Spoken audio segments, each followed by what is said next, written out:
Грецияға барған кезде қазір енді бізде енді болады. Осы 19 жыл болған ковидтің алдында.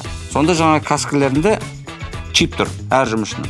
Жүрген шақырымы, қай жерге барды, жүрегінің соғысы, сатурация демалып жатқан, давление, тіпті жаңағы адамның бойындағы энергияның төмендеу көтерілу бәрін қарап отыр. Тіпті анау жаңағы уже қауіпсіз шекарадан өтіп кеткен кезде оны кәдімгі тоқтатады өздері. Не сигнал береді, ұрады. Оны тоқтайды болды отырады.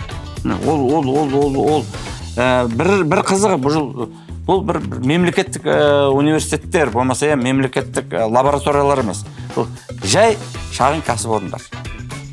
Жай шағын кәсіпорындар кәдімгі нетіп жатқан. Айдала, су апарамайсың, тоқ апарамайсың. Сол жерде жаңағы күн батареяларын пайдалану. Тоқ қанды мысалы.